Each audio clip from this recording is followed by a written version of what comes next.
Platform32, we received your message, providing close air support. Let's take this town back. If I had got my review of Homefront out before the game had been released, you would be watching a completely different review right now. One singing the praises of its amazingly gripping, immersive storyline and flawless multiplayer. But having had time to replay the single player campaign a couple of times and try out the game with full multiplayer servers, any little niggles from my first campaign playthrough have now become annoying faults, and the exciting, addictive online multiplayer is now an unplayable lag fest where more of your online time will be spent lobby chasing than it will actually in-game. This is an amazing shame because when it works, Homefront has everything a AAA title should need.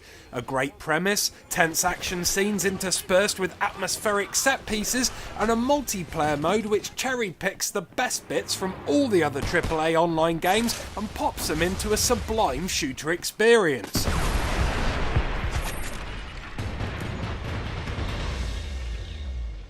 So what's gone wrong? Why the issues? Well, let's start with a campaign mode, which tells the story of a clueless helicopter pilot called Jacob, aka You, who is snatched from his home by KPA forces and unceremoniously tossed onto a prison bus.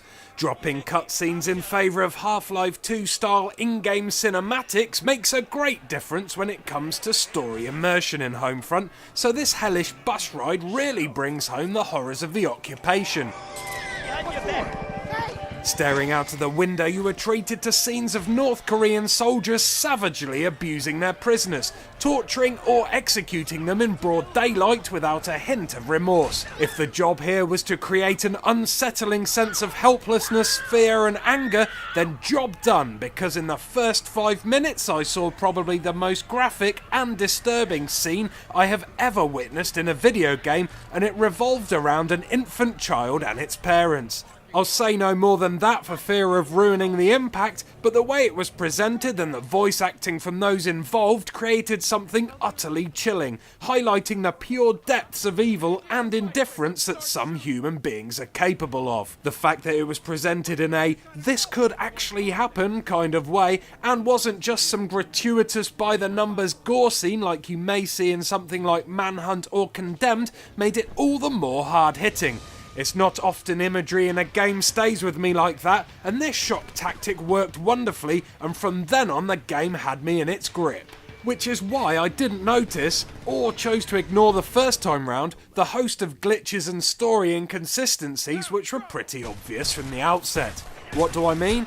Well, glitch-wise, there are at least 2 times through my first playthrough where I had to restart the checkpoint because AI characters were stuck on scenery or just stuck running on the spot so the game would not progress, and after discussing this with my friends, it was easy to see that this was not an isolated incident, with reports of AI characters blocking people in doorways or just vanishing altogether.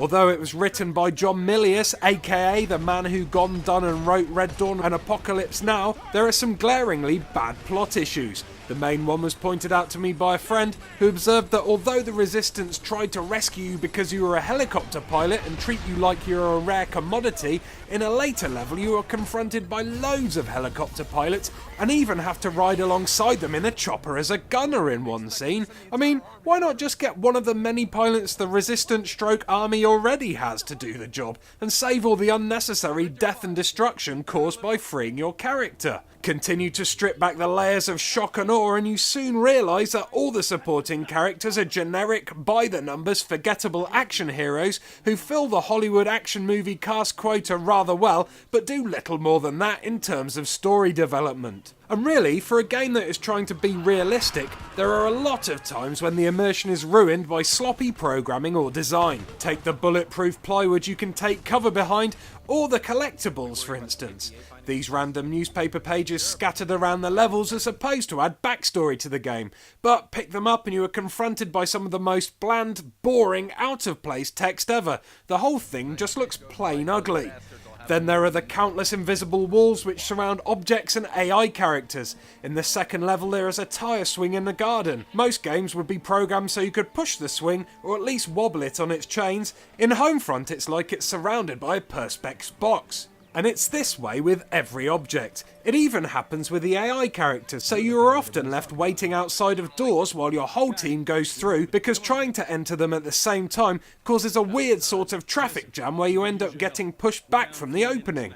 Bonkers, annoying, and totally atmosphere destroying. Action-wise though, the game holds its own very well, with the weapons all handling nicely, and getting to control the Goliath, a gigantic remote-controlled vehicle of death, is great fun, especially when launching rockets at your hapless foes and watching them ragdoll off into the distance.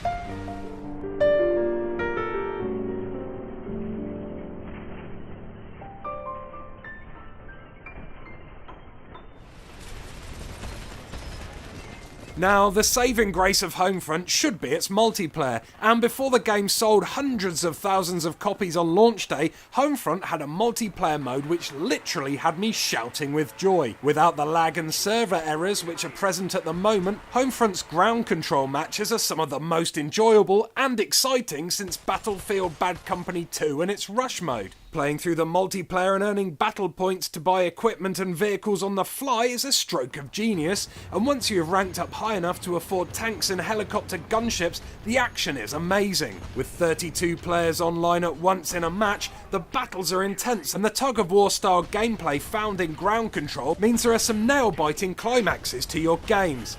XP, custom character classes and weapon customization all adds to the immensity of the proceedings, and for the first time in a long time I found myself at work itching to get back home and get online. Sadly at this moment in time though, there are massive server problems and they just cannot cope with the amount of people playing. But according to information put on the Homefront website, they are rushing to upgrade them, so fingers crossed this issue won't last for long.